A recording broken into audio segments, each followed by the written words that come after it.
Expand చేస్తూ ఈరోజు days college కూడా శ్రీకాకుళం పట్టణంలో పెట్టడం జరిగింది.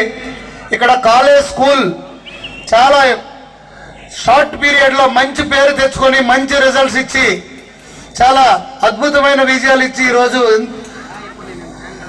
బాగా అభివృద్ధి చెంది డెవలప్ అయింది. ఈ సందర్భంగా ఎస్ఆర్ ఇన్స్టిట్యూషన్స్ మేనేజ్మెంట్కి నా హృదయపూర్వక శుభాకాంక్షలు అభినందనలు తెలియజేసుకుంటున్నాను. నేను ఈ స్కూల్కి లాస్ట్ టైం 3 times రావడం జరిగింది. Before last year teachers day సందర్భంగా టీచర్స్ అందరికీ ఫెలిసిటేట్ చేద్దామని వచ్చాను. మళ్ళీ లాస్ట్ ఇయర్ కూడా టీచర్స్కి ఫెలిసిటేట్ చేయడానికి రావడం జరిగింది. రేపు కూడా మళ్ళీ మా సిబ్బంది మా టీం అందరూ ఇక్కడ టీచర్స్కి ఫెలిసిటేట్ చేయడానికి రేపు టీచర్స్ డే సందర్భంగా రాబోతున్నారు. అలాగే గ్రాడ్యుయేట్ ఎమ్మెల్సీ క్యాంపెయిన్ కూడా మేము వచ్చాం, అందరూ సహకరించారు. మేనేజ్మెంట్ కూడా మాకు ఆ రోజు కూడా సహకరించడం జరిగింది.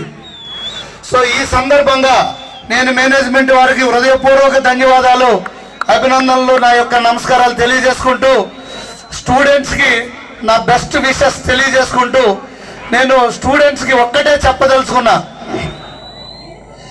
నేను ఇంటర్మీడియట్ విజయవాడలో రెసిడెన్షియల్ స్కూల్లో కాలేజ్లో చదివాను. 10th వరకు జడ్పీ హై స్కూల్లో చదివాను సింగపురంలో.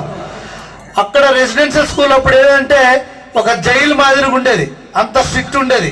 92, 94 అయితే ఇప్పుడు మీకు ఈ సందర్భంగా ఇక్కడ మీకు ఈ అట్మాస్ఫియర్ చూస్తుంటే అంటే ఒక్క ఎడ్యుకేషనల్గా మీకు మీ మీద ప్రెజర్ క్రియేట్ చేయడమే కాకుండా అప్పుడప్పుడు మీకు ఇలా మంచి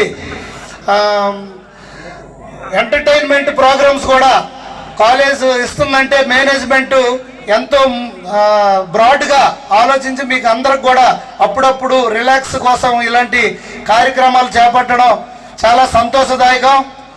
అయితే